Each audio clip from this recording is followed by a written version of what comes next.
Hello mga katao, pupunta po kami ng Fluent Beach Resort dito sa Bangka.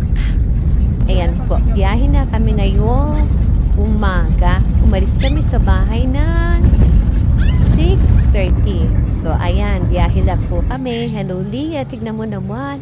Nag-stop over kami dito sa may Alauli. Kasi hintayin namin si Mama Sheila. Sinundo siya ni Daddy, nakamotor lang si Daddy. Papuntang Balanga para hindi kami kasi nung matraffic. So ayan na nga, biyahe na si Kuya. Si Kuya nag-drive ng car kasi si Daddy dala-dala niya yung motor. Ayun na si Mama Sheila, nasa loob na. O diba, ayan si Ashanti, si Tatay Biko. Yan, biyahe po na kami niya. Ayan po, papasok na po kami ng Alaudi niyan. Ayan, nasa Bagak na po kami. Biyahe-biyahe lang po. Medyo ayan na po, nag-start na po umunan. So si Daddy, sure basa yun. Pero may baon naman siyang tawag dito? Kapote. So siguro magkakapote, ayan na siya, nakakapote. Dito na lang kami sa 7-Eleven, dito sa may tower. O yan, hihintay namin siya kasi nga ang tagal niya. Hindi niya alam yung lugar na pupuntahan namin. Kaya kailangan namin hintayin si Daddy. Let's go! Biyahe na ulit. So, ayan na po yung tower ng Baga. So big po niya, no? Diyan po kami pumunta. Ayan, Baga. Namatay po. So, yan. Biyahe-biyahe na lang po uli. Ayan, yan kami pumasok dito sa kaliwa. Si tatay o ay umalis na sa may harapan namin. Kung hindi pa businahan, ang kulit-kulit, hindi malaman kung saan pupunta. So, ayan. Maganda-ganda ng konti yung araw na yung sikat. Dito po sa Bagap, dito po maraming mga beach. Kaya kung gusto nyo, beach po ha, beaches, mga ganon, paliguan, hindi po yung sa klase ng beach. Okay? So, dito po makikita yung maraming mga paliguan. Kung gusto nyo lang dun po, ayan po yung view. Tingnan nyo, kitang-kita na agad.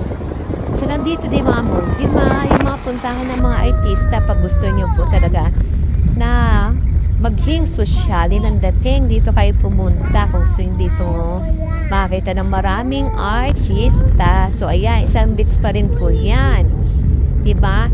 Medyo ayun, another beach ulit. So ayan, dito po ang daan ay pa-estilo zigzag, kurba-kurba. Ayan na po yung Fluent Resort. Yan po yung pupuntahan namin, no? Diba? Ayan, no?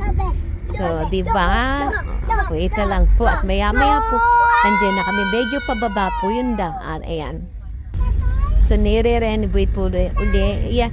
Dito po kasi sa lugar na to, nag-debek. Maraming dinebenta po lote. So, kung gusto niya lang kung bumili dito at may gusto mag-invest, ayan po, mga available po yung lote na yan. Kung gusto niyang bumili, kontakin niyo na lang po yung manugang ko. Ayan si Daddy, tinatanong niya kung bababa na daw siya. Natural, bumaba ka na, sumabay ka na sa amin pababa. Po, ayan, diba? O, yun na nga. Pag gusto niyo kumuha ng lote, dito lang po. Kontakin niyo na lang po yung anak ko kung may bala kayong bumili.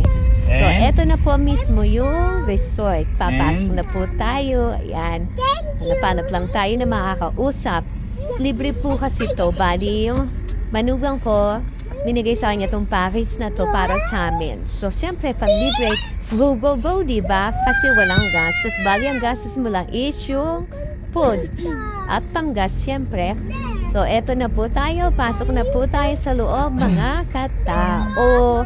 So, ang ingay ng dalawang to. Sabi ko sa inyo, nag-e-edit ako. Huwag kayong maingay. Sigaw kayo na sigaw. Paano kung makakapag-vlog yan? O, ayan. Kita nyo naman, ayan. No talking. Yan, guys. So, tingnan nyo. Tintay na po. Ayan, nakakapasok na tayo. O, paano? Ayan. Yung mga bantay nila. Oh, super sa ganda, diba? O, babay na po.